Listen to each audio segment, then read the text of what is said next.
Oke, rencananya kan akan disahkan ya hari ini. Kita akan bahas dengan dua narasumber yang sudah hadir pagi hari ini untuk membahas mengenai apa saja sih pasal-pasal yang kontroversial dalam RKUHP yang akan disahkan. Kemudian bagaimana dengan akhirnya RKUHP ini disahkan setelah ini menjadi produk peninggalan yang sudah lama.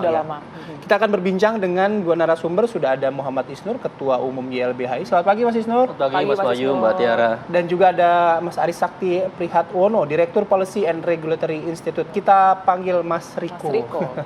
Pagi Mas Riko. Terima kasih sudah hadir ya. Sama-sama. Saya langsung ke Mas Isnur. Mas Isnur. Ya. Anda dan teman-teman sudah menyoroti ada minimal ada 10 kalau tidak salah. Ada 12 pokok masalah sekarang. Oke.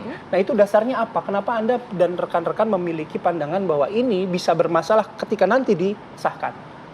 Pertama dalam bikin undang-undang tuh harus punya dasar. Dari mana dia turun, kita harus melihat konstitusi. Konstitusi yang sangat menjamin kehidupan kebangsaan yang bebas. Menjamin kebebasan berekspresi. Menjamin orang dijaga privasinya. Menjamin masyarakat adat itu tetap hidup dan kemudian berkembang sesuai dengan kemandiriannya masing-masing.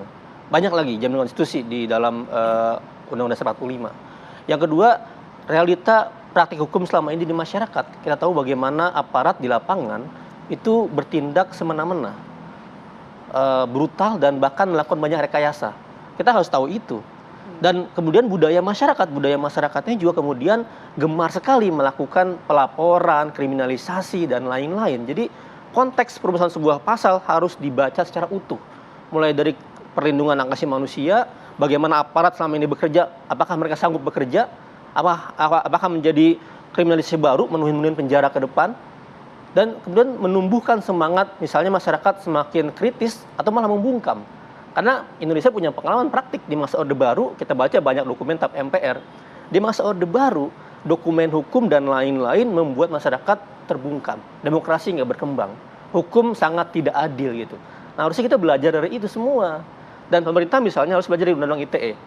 Dari mulai 2006, butuh 16 tahun nih Mas. 2022, pemerintah baru sadar, oh iya ada masalah di ITE. Padahal kita udah teriak sejak lama. Persis sama seperti sekarang. 2019 teman-teman demonstrasi. Ini ada masalah, jangan dulu disahkan. Kita demo gede banget.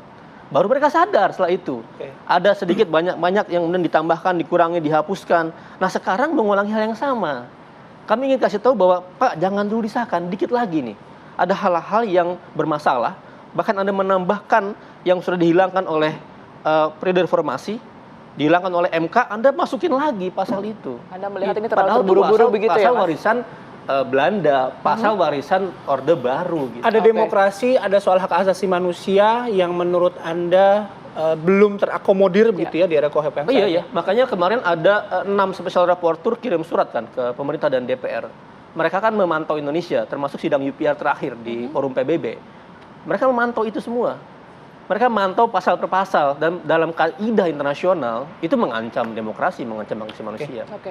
Ada tafsiran-tafsiran yang kemudian ini cukup disoroti, tetapi kalau menurut DPR ini nanti tafsirannya itu akan disosialisasikan. Apakah ini efektif menurut Mas Isnur? Gini loh, aparat itu berapa ratus ribu di lapangan, berapa puluh ribu kejadian setiap hari. Yang namanya pasal sudah jadi, dia akan hidup di masyarakat. Dia akan berlaku di tengah-tengah penegakan hukum. Itu makanya dalam rumus pidana ada kewajiban lex stricta. Harus tidak boleh bisa multi interpretasi. Nah, kalau sekarang ada paham yang bertentangan, paham-paham lain yang bertentangan dengan Pancasila, terus Anda menyebarkan dan kemudian mengembangkan, bisa kena paham yang seperti apa? Bertentangan dengan Pancasila seperti apa? Jangan-jangan misalnya banyak kelompok-kelompok yang selama ini dituduh ya radikal, anti Pancasila dan lain-lain bisa kena dengan pasal ini, Mas. Baik. Itu kan absurd dalam perumusan pasal. Itu tadi pandangan dari Mas Isnur. Kalau Mas Riko gimana? Ya, terima kasih. Ini memang saya mungkin sedikit berbeda sama Mas Isnur gitu. Saya bersyukur ya sebenarnya hari ini. Mengapa? Karena Wetbooks van Strafrecht itu udah dari zaman kolonial gitu. Dan kita berjuang untuk memiliki rancangan ini sejak tahun 1963. Udah hampir 59 tahun. Sudah ada sekitar 20 guru besar dan para guru kita yang sudah berpulang karena mereka dengan luar biasanya menyiapkan ini semua. Persiapan dan juga berbagai macam diskusi sudah dilakukan dan luar biasa gitu. Ya memang kita mengerti bahwa ini harus dipahami sebagai sebuah bentuk dekolonisasi gitu kan. Kita jangan lagi lah menggunakan buku lama yang itu sudah out of sudah sangat ketinggalan sekali gitu. Dan ini adalah sebuah kita harus lihat bahwa kita masih ngomong RKUHP yang insya Allah hari ini akan disahkan. Ini adalah sebuah harapan baru bahwa kita bangsa Indonesia bisa memiliki naskah yang memang buatan kita gitu loh, dengan menggali ide-ide dan juga norma-norma dari keindonesiaan kita gitu, dan ini harus disambut dengan luar biasa. Memang ada beberapa hal yang masih menjadi catatan gitu ya, tapi memang jangan sampai karena 1-2 hal ini kita membuat harus mundur lagi gitu loh. Bagi saya ada baiknya kita melangkah maju gitu ya. Dan menurut guru kita semua, Prof. Bardanawawi Arif dari Undip mengatakan bahwa ini sudah seperti janin yang sudah harus keluar gitu. Jangan terlalu lama, nanti takutnya malah jadi mati di dalam atau bahkan justru malah tidak lahir sama sekali gitu, karena ini sudah perjuangannya cukup lama gitu. Jadi memang ada beberapa hal-hal yang masih perlu kita perdebatkan serius, tapi ini langkah kita insya Allah hari ini bisa dok palunya gitu, dan kita bisa melangkah lebih lanjut.